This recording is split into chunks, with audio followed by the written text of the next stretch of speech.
The things I witness with you and most women that I work with is that you've got all of this in your head. So it's all there. It's a case of untangling it. It's a case of lifting off those masks that we've worn for years because we felt we had to. And so as much as it is writing your story, getting rid of some of these old stories in your head so that we can clear the space to untangle all the brilliance that was already in your brain and getting it out. What do you think was kind of one of the hardest things to say out loud?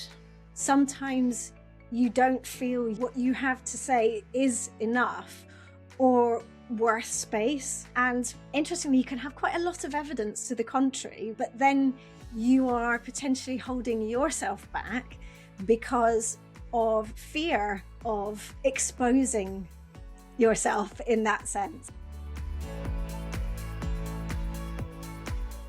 For this first conversation episode of the year, I'm doing something a little different. I've asked a friend and fellow entrepreneur, Hilary Salzman, to swap seats with me and take over hosting Make Movement Matter. Hilary and I have worked together behind the scenes over the past year, particularly around shaping my story, my message, and what it's meant to put my work and myself more visibly out into the world. So it felt right to invite her in to ask the questions this time, and to let this be a real open conversation rather than a polished interview. We talk about what writing my book has meant to me, not just practically, but emotionally and creatively, why this message that I deliver matters so much, why it felt important to say it now, and what it's been like doing that in midlife alongside running a business, family life, changing energy, and all the realities that come with that. And this episode isn't just about me or the book, it's also a gentle invitation, because if you've ever felt that nudge, you've got something to say, a message you care about, or an experience that shaped you, I hope this conversation helps you reflect on whether that might be something you'd like to explore too. So the next voice you'll hear won't be mine asking the questions, it'll be Hilary's. Wow, thank you, Wendy. This is very new, being on this side of the microphone. So thank you for trusting your audience over to me. Just to give you a little bit of context to add to the introduction, as Wendy said, I'm Hilary. I'm a business storyteller, which means I help women talk about what they do and why, which sounds like a very strange job. There'll be people out there going, but it's really easy to do that, surely. But I think, as you and I know, Wendy, it is not. And there are many reasons why it's hard. And I found the hard way. I come from the corporate world. It's taken me many, many years to feel comfortable with talking about who I am, sharing my truth and why I do it. And in kind of learning to come to terms with doing it that myself, I realized that I was able to help others, and hence how we were connected in the first place. That's how we met. Now, Wendy, when we met, it wasn't that you didn't know what you did. You were very clear on what you did, and you weren't just starting out. You know, you had an established business, you had a really good following, you had quite a lot of authority in this space. But would it be fair to say, when it came to talking without self-editing, when it came to talking and sharing more of the vulnerable side to your story, and learning to live alongside fear of judgment and things like that, that's maybe where you came a little unstuck. Would that be fair?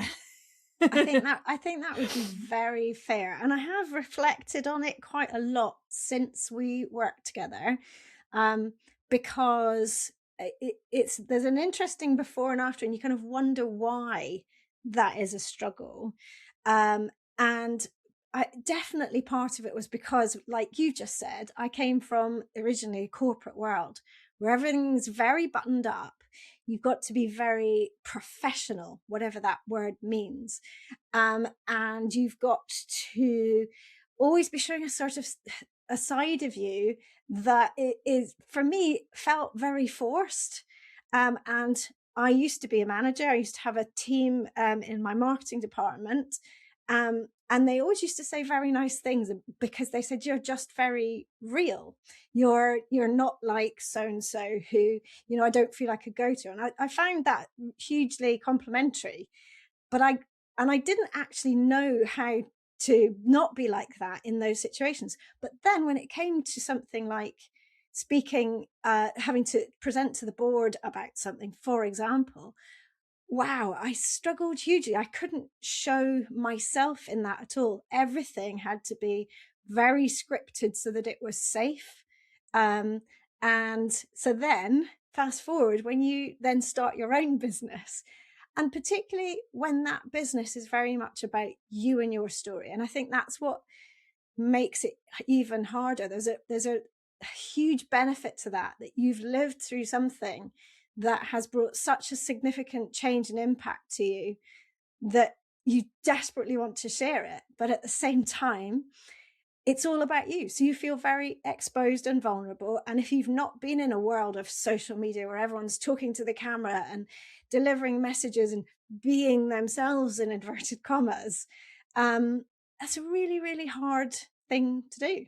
It is a really hard place, and I think women are not alone in feeling like that. And I think the tendency, like we do with a lot of things when we're scared of it, is we run away and hide and we bury our head in the sand.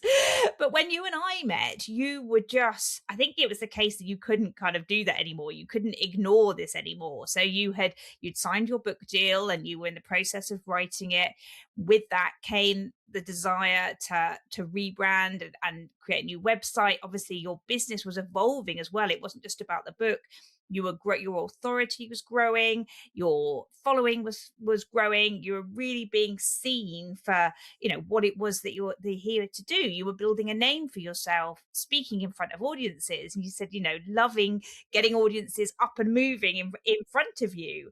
And you're about to embark on this massive change, really, with the book and the business. So you knew that you couldn't wait anymore. There was no more hiding to it.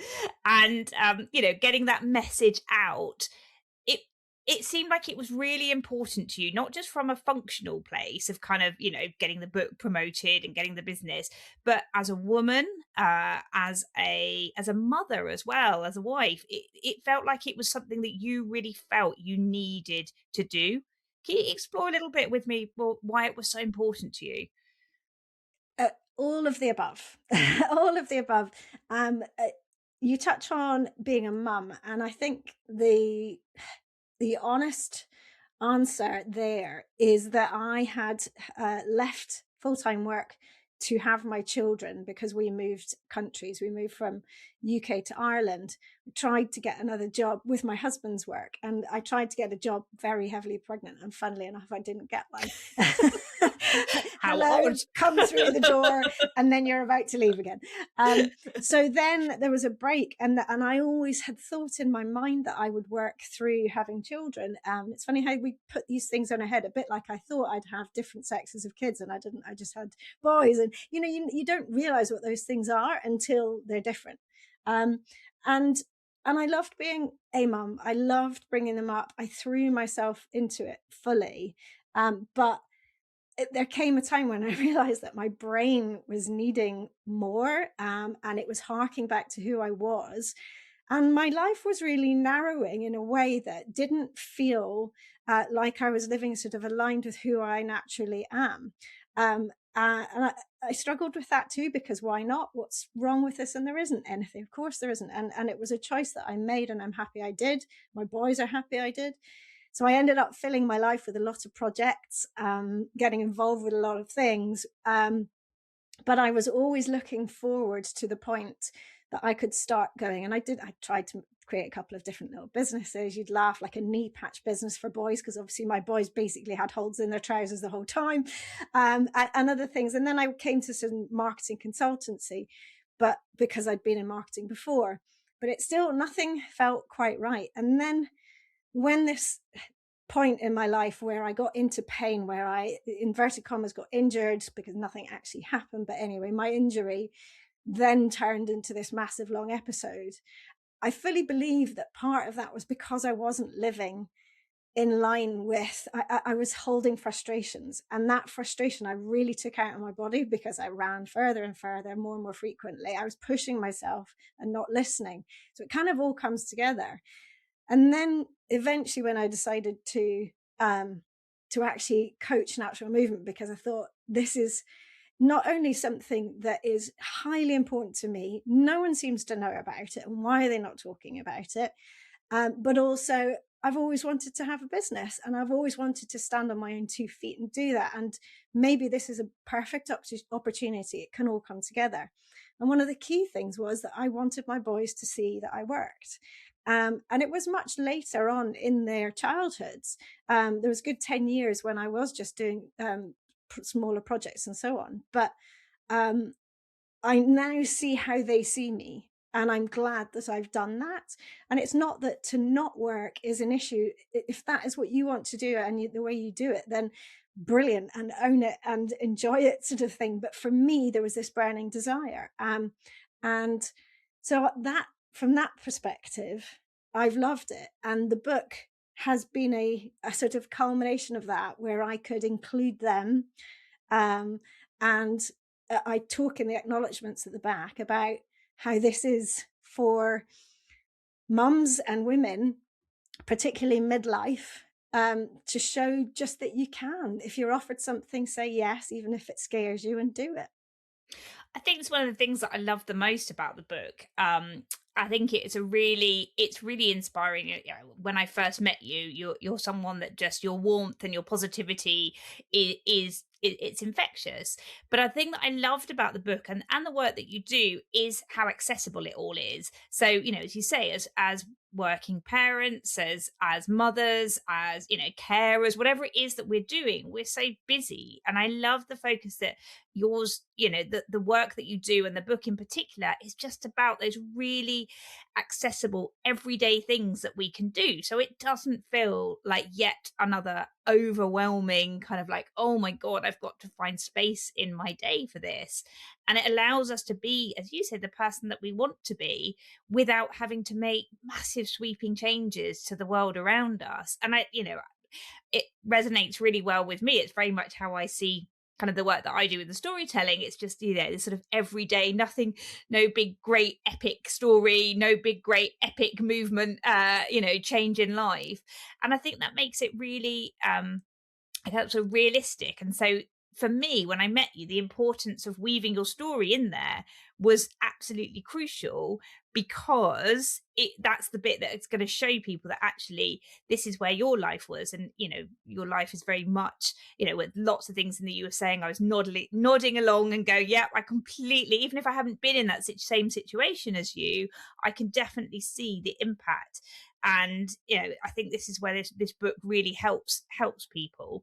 So, and can I just say, when you talked about the work that we did, so that people sort of understand what that's about, we literally, you sort of, I gave you resources. I filled in questions about where you were kind of trying to dig beyond and below and around. And then we sat for a few hours for a lovely lunch. And chatted, and it was kind of, I found it quite a cathartic session, in all honesty. And then we worked up the wording. But part of what you did, and I think it's what's super important, is that when you meet someone new who doesn't know your world, or has just seen little bits of it, and then looks at the whole picture, which is therefore you behind what you're trying to share, and just gently nudges you to talk about the things that are kind of between, the space between, that actually really show exactly what it is you're all about. And from the beginning, with natural movement, I have had this sort of push-pull, because the natural movement I was trained in was about very male, and very much sort of the swinging through the trees and lifting heavy rocks and so on side of things, like hunter-gatherers, which is where our movement has been for the most of time, and that has what formed what our bodies can do. But it didn't sit right with me. It felt like there was so much connection to the way I'd been rehabilitating from being in pain. And it made sense when I came across Katie Bowman, who made it much more about just how you move. But it felt like there was a struggle there. And it almost felt like if I was to reduce this down, in inverted commas, reduce it down to just being how you moved in daily life, was that something that anyone would be interested in? Because the story had been all about exercise, big stuff, pushing yourself, hard, sweat, grit, no pain, no gain, everything that we know. And so it was interesting that I came across you and your version, you understood what I meant straight away, but also you helped me to, as so many had, but you helped me to say, this really is a story. It is a real story and it has a place in the world and it's an important place. And sometimes you need someone objective to say that to you, to make you realize. And that was while I was writing the book, and it gave me such a boost as well.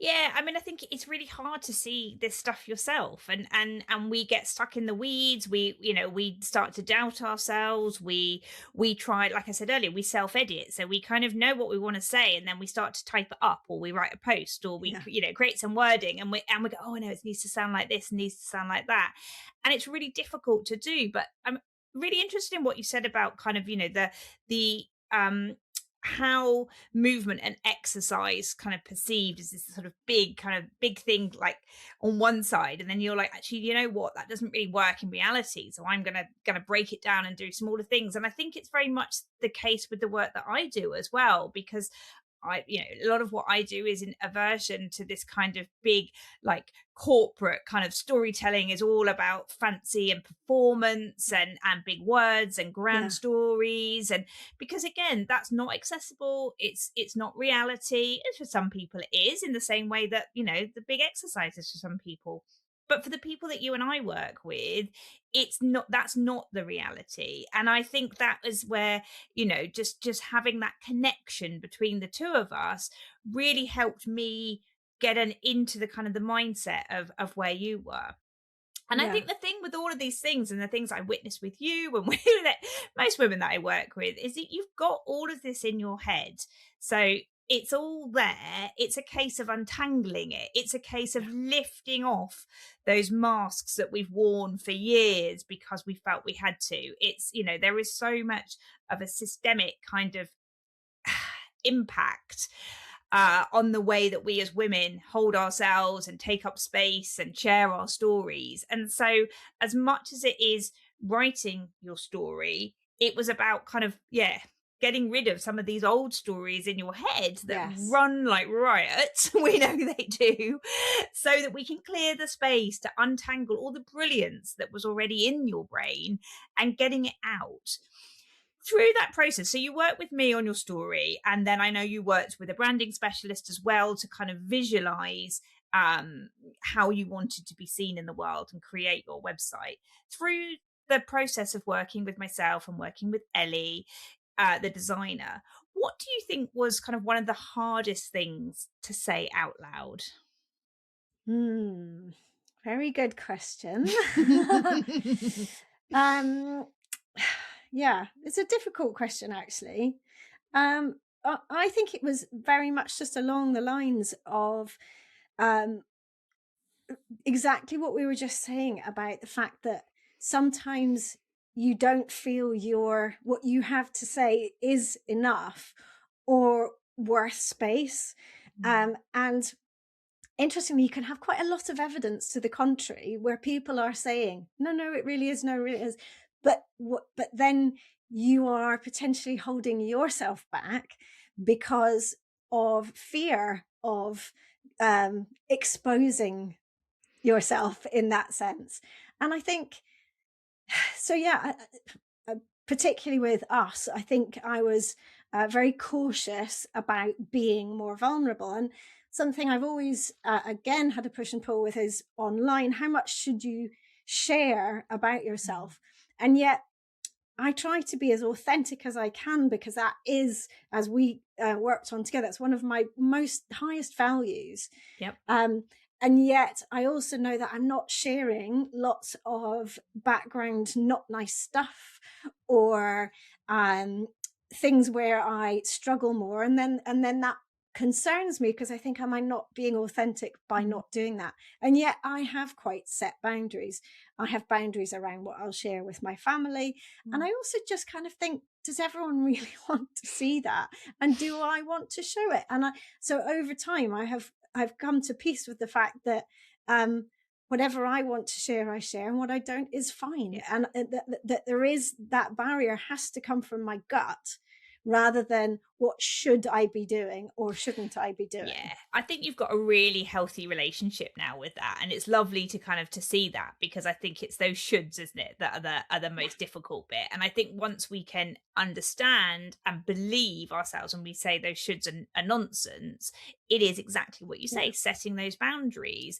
And I know, you know, when we did the deep story work together, there were areas that we had to go to, which, yeah, you know, not necessarily we're ever going to make the final cut. You're never going to speak about it in it, yeah, you know, publicly, but sometimes we do have to go into those deeper places, because sometimes they're the key things that help us explain how we see the world, and why these, you know, things are so important to us.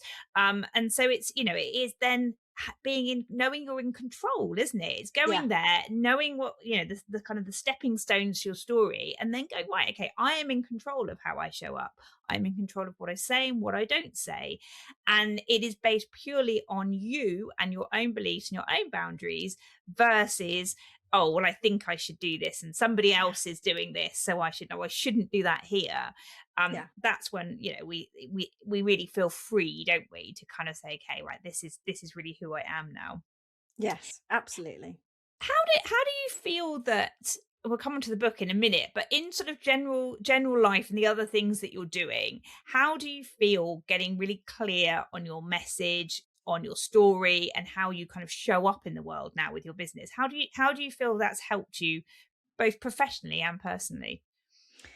It's helped me hugely, because it's made me feel that I truly believe that what I have to say now is worth saying.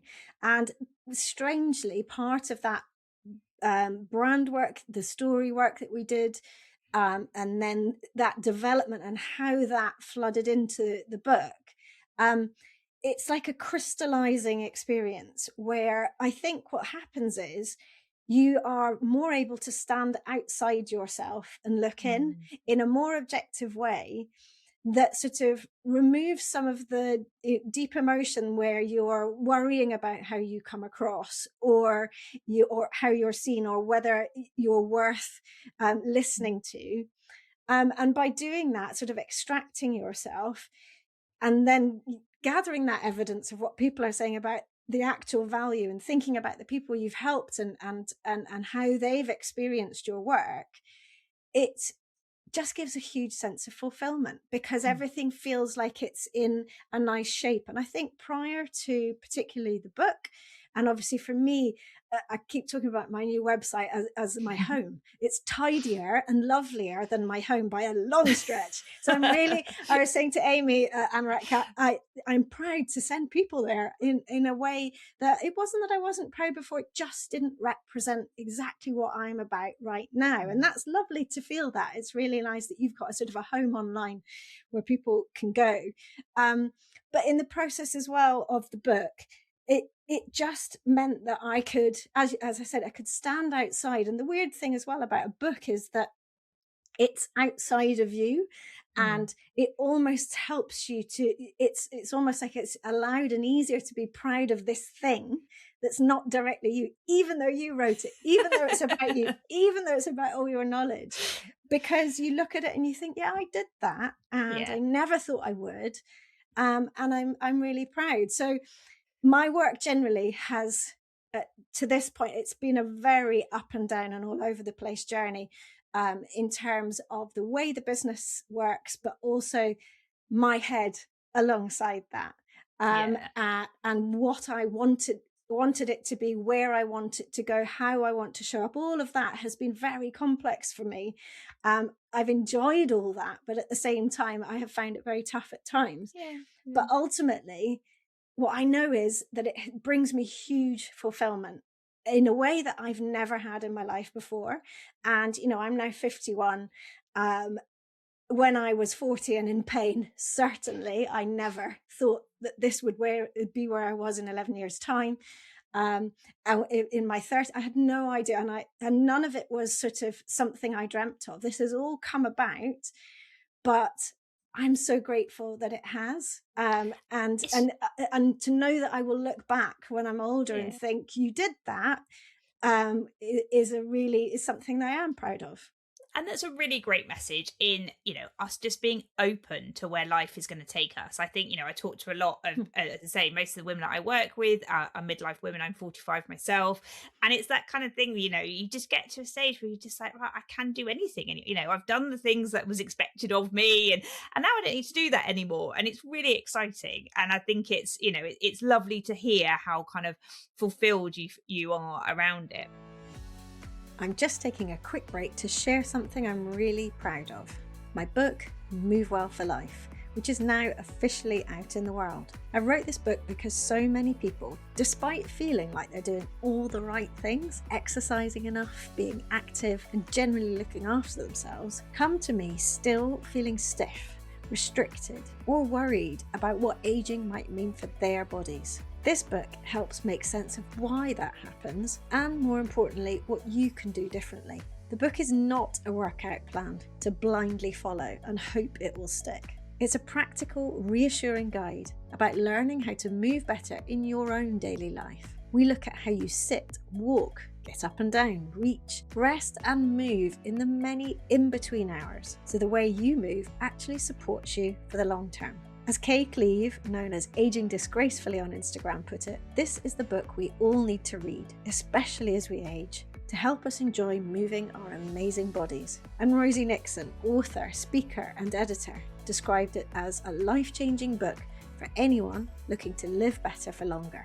The book is accompanied by a handy downloadable template for the everyday movement plan we work through in the book, touching on all 6 principles of the Move Well Wheel framework and helping you apply the changes to create long-term habits using the Everyday Ease method. You can buy Move Well for Life now on Amazon, Waterstones and bookshop.org. You can also request it through your local independent bookshop or your local library. And just to share one more endorsement that made me feel really proud, GP Susan Tahiri, a previous podcast guest on Make Movement Matter, said, "This is definitely a book I'll be recommending to my patients. If you want a kinder, accessible and more sustainable way to move, one that actually fits the life you live, this book is for you." Now, let's get back to the episode.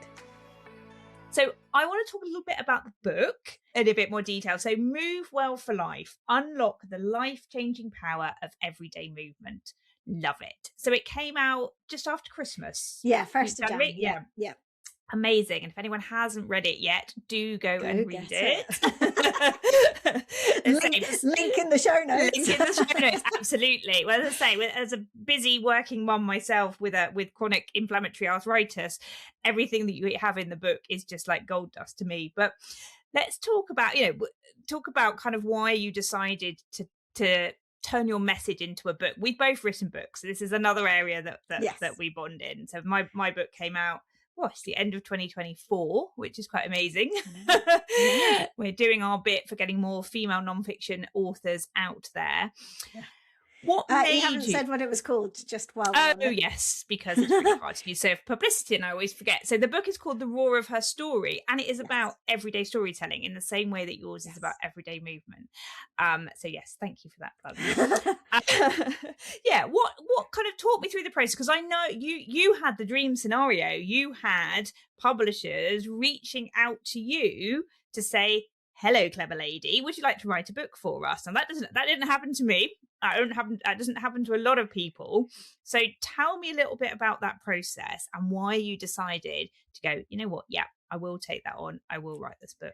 And can I just say, I had no idea, this is how naive I was, that was the dream scenario until I joined the speaking group that we are both in now and realised it was actually fairly rare and thought, oh my gosh, I really am incredibly lucky. So to roll back, I have recently found in deep the darkest, messiest part of my Google Drive, that in 2021, and I started my business in 2020, there's a folder called book. And No inside way. that, there's some funny notes that lots of which are in the book. So it Wow. was just notes, and goodness knows why I'd done that, because, I really wasn't aiming towards writing a book necessarily, but there's books around. I like books. There must have been something going on there. And it was such a moment when I found it, because I thought, I wonder what this says, just in case it's completely different. But it wasn't, thankfully. Good. But yeah, so I have to say that I had the good fortune of putting a lot of effort into Instagram, and I then managed to get what was a viral reel that actually did something, which perhaps is not as doesn't happen as often these days.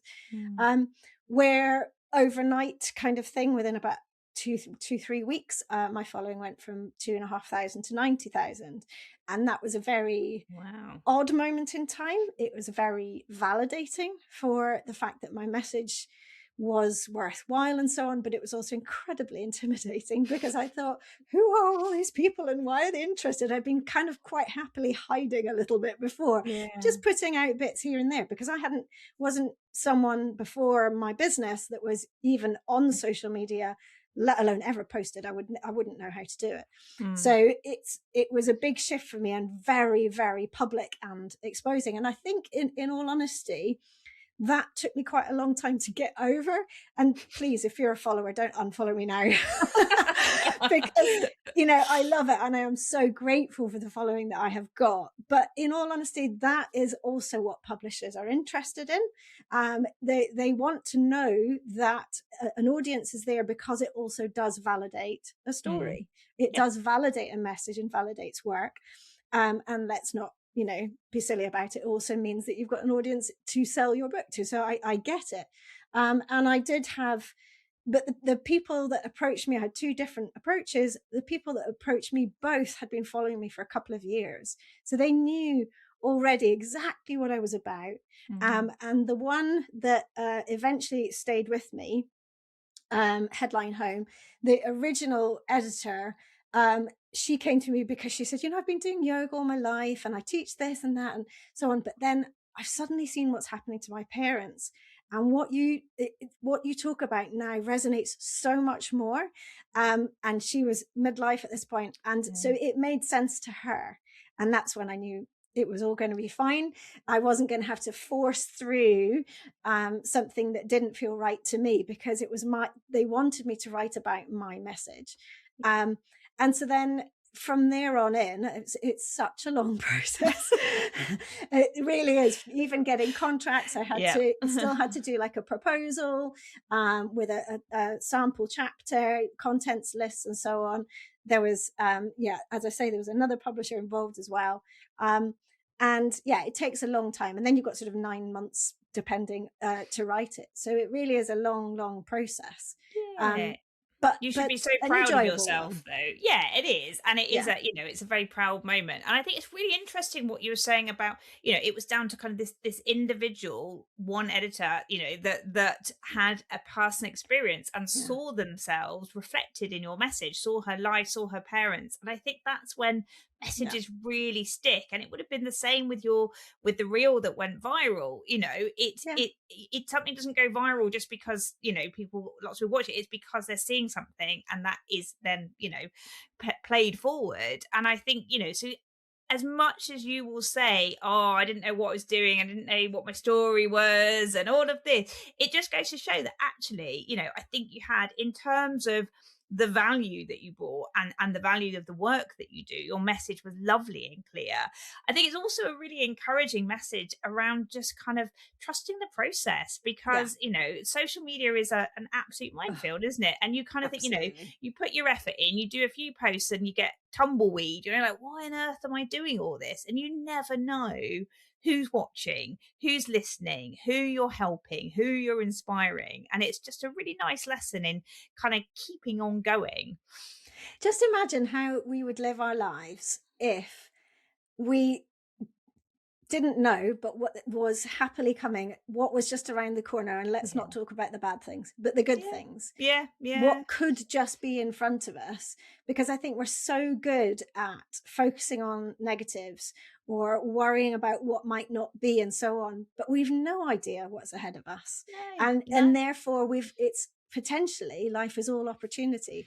Yeah, and this is what I'm saying, it's about being open, isn't it? And about kind of shifting some of this weight and this armor that we've been carrying along for so long, and just saying, you know what, I'm open to it. I can evolve. I've been using the word pivot recently, which always makes me think of the Friends sketch when they're trying to get the sofa up and down. But it's true, and I think it's, you just don't know. If you're really close-minded, you could be missing out on the most amazing things.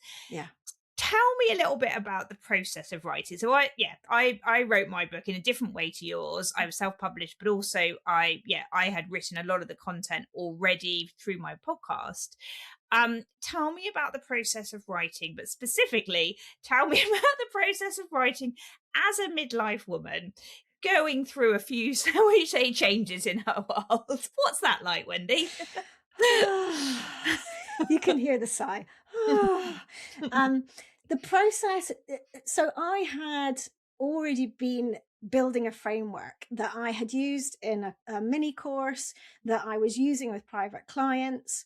What I had to do was to think about, to really go to the drawing board and say, if someone had no clue what I was about, I would have to sort of win them over with my philosophy, as it were, to draw them in, to make them feel like they're really welcome, that this is accessible and that this is possible.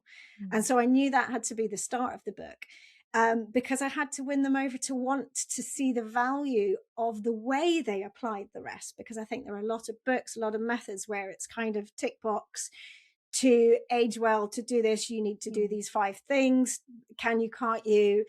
Then do these and do this number a day and so on. And it's so prescriptive and formulaic that it doesn't apply to your life. And therefore, X months down the line, you've forgotten most of it and you haven't quite got the will because it's not part of your life. Yeah. So I knew that was the thing that I've always struggled with in the past. And every time I talked about it, and when I was helping clients, it was, how do I help them to build it in so that it does stick? Almost more than the tools, because the tools were easy for me. So I had to sort of form that, and then decided that there were elements that were not particularly in my coaching, that were more on my social media, about fun and sort of being more playful with your movement. And then obviously outdoors, being really key. But again, it's not the main focus. So that's why I came up with a wheel. I liked that because it's not static like a stool. It's not got legs. It's a turning, moving thing. And I liked the idea that it had 6 parts. And where one of them was missing, it would kind of be a bit clunky in its movement. So that all, and I don't think describe it particularly that way, but I think I describe it a little bit, but that felt right to me. And it felt that if everyone could sort of nudge into each of these areas and take one thing from each, be inspired by one idea, then I would have done a good job. And then the end was much more about, again, that habit formation. How do we apply these things to our life? How do we make sure that we can, make it our own? How do we get agency over what we really, really want to do? And that obviously comes down to really being honest with what it is you want for your future and for now, and the things you enjoy doing. And I did have to definitely, I felt like in some ways I was convincing a bit, but I know from reading it, I allowed myself to do the audiobook as well since. I thought I have written this true to my values and true to the people who tend to come to me as clients. I think this is something that they would love. So that it felt right. But that was the writing process. Part of that was obviously being stationary for a lot of time. And I really struggled with that. How did you deal with that? Well, I did. When I was, as we talked about before we came on, I'm just such a deadline driven person, but it's right up to that deadline. It's all at the end. And so I had to book myself a flat and stay there for a few days right up to both the deadlines. Because also if I have a deadline, I just don't like to miss it. Yeah. I need a hard and fast deadline, but I just don't like to miss it. And so, yeah, I did a reel once of me literally, I had my feet up on the wall. I was laid on the floor. Because I was getting so frustrated that I couldn't move enough, and I kept having to go for walking breaks. But then every time I did, something would come to me, because that's the way brains work. They're fed with oxygen by movement, and therefore you get your best ideas. But also, to go back, I was also going through the throes of insomnia because of perimenopause. And that was really, really tough, because what you don't think about when your business is not writing, your business is coaching, putting stuff online, podcasting, and so on, is that the hours for this are all over and above. It's so difficult to squeeze it in. Yeah. And when you are sleep deprived, it pushes you towards the edge. So, huge support and gratitude from my family were amazing. And yeah, lots of people say this, but I literally could not have done it without them giving me the space to do it and understanding just how important it was to me. I think it's so important to hear these stories, because I think, I'm someone that always wanted to write a book. It was always, had a book in me since I was tiny, and we get sold this vision of what it's like to write a book. And I know one of our mutual friends, Steph, was talking about this recently, the ridiculousness of, it was a male author. I can't remember his name now, so that goes to show. And he was saying about, how he just goes off to some sort of like rugged island and takes himself off and, detaches himself from the world to write his amazing books.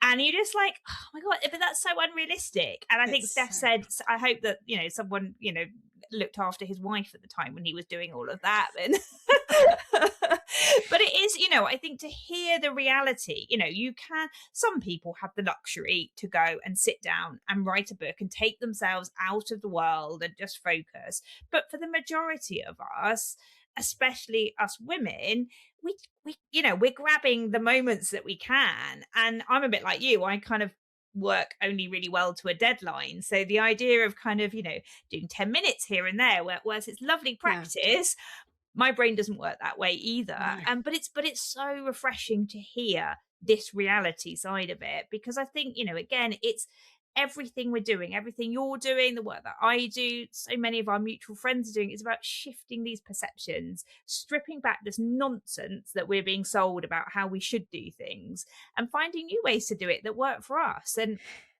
sleep deprivation and writing, I cannot, I did manage to sleep fine when I was writing mine, but again, reality. And a lot of people might think I'm going through that stage of life at the moment, so I can't possibly think about doing a book or pivoting my business or doing anything new. But the truth is we can, can't we? You can. And, my goodness, moving really helps. And I think on my sleep deprivation days, I would not be lifting weights in the gym. I would not be doing any sort of heavy jumping around type stuff, which I do enjoy doing. That I exercise. I like exercising. I'm lucky that I do. And I'm now lucky that I've got a body that can take it to a certain extent. I know what that level is. But I would be so kind to myself and say, today is not the day for that. But what I can do, I'm tired, but I can move. I can move gently. I can nourish my body. And that is a really important part of my work, that people have self-compassion, because I think there's so much pressure on humans, but also on women, to be doing the thing, to be reaching this bar, to be ticking the boxes. And that's not just exercise and movement, that is in everything. And when you just say, no, I just can't, then there's a freedom in that, where you just actually think, what's the worst that's going to happen? Actually, nothing. Actually, it's going to improve things for you, because you've just taken, there's all the external pressure, but if you can take the pressure off yourself, it's just so much easier. But it's not, I think it's a difficult thing to do. It is really hard, but I think it's one, like with everything, once you've done it a few times, it gets easier, doesn't it? So if you allow that to yourself, and actually the world doesn't fall apart, next time you're feeling that way, you can, it's like, oh, remember when I did that before and it was actually fine. So I think it's all part of building a muscle. Yeah. So we've talked a lot about the book. We've talked a lot about your story. What's next, Wendy? You know, you're in this kind of like bubble of promotion. You're finding your book in bookstores. What's next for you and for the business? Well, the thing that one of the reasons as well that we have more crossover is because we're both in this speaking group called Mic Drop. And I joined it, gosh, I think 2 years ago now.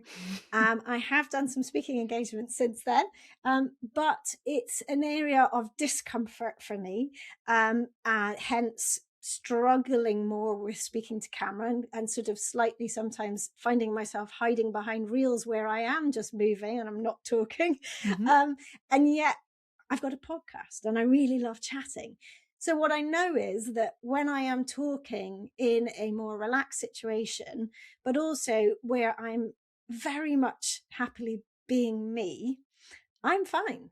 So it's that stretch between what I feel I should be delivering and making sure the message lands in this succinct chunk that I am working on getting over, because I really want my message to be wider than just social media, quite frankly. In social media, it's a great little essence each time you put something out, but it's tiny. And that's why a book feels really nice, because it's everything and the reader can choose to take as much or as little as they want, but they've got the full story rather than, as you said, this edited small chunk that doesn't feel really true to your whole message. So I'd really like to take that out to more speaking groups, and to therefore be able to resonate with the audience more directly than behind a screen. That's what I'd really love to build. But I'm also doing, I spent last year was a very, very busy year, but I made a break, I think. A couple of weeks ago, I had a real moment of, I am just knackered. But it was self-imposed busyness, because I really wanted that by the time the book came out, I had that lovely home of a website that felt true to me, that I was feeling like my message was all coming together nicely so that I could look forward. And part of that was building courses, because I have a membership where people come and move with me, but it didn't feel like an entry point. And the courses are much more of an entry point where you gradually work with me. And I'm on week 2 of one at the moment, and there's a community, and I love seeing people change, them coming up with ideas, how they integrate this into their lives. It's such a pleasure. And they, one of them in a message this week was like, I love the fact that you're an enthusiastic movement geek. Because I had said, I am a bit of a nerd, and I love that interaction, but I also want to be having that sort of in real life. And because it is a sort of a distinct message, I don't think it's the kind of thing I would be filling a village hall with for the typical yoga class. I want to go wider than that. So I feel more prepared and ready and excited. Good. And it's a message that needs to get out. And I think, follow your own advice, Wendy, ditch those shoulds. Absolutely. Doesn't need to be, there are so many different people in our speakers group, and they all have different ways of doing things with different audiences and different messages. The key, as you've said all along, is about being authentic and being you. It doesn't have to be polished like the next person that you see. It doesn't need to be certain ways. Just be yourself. And exactly.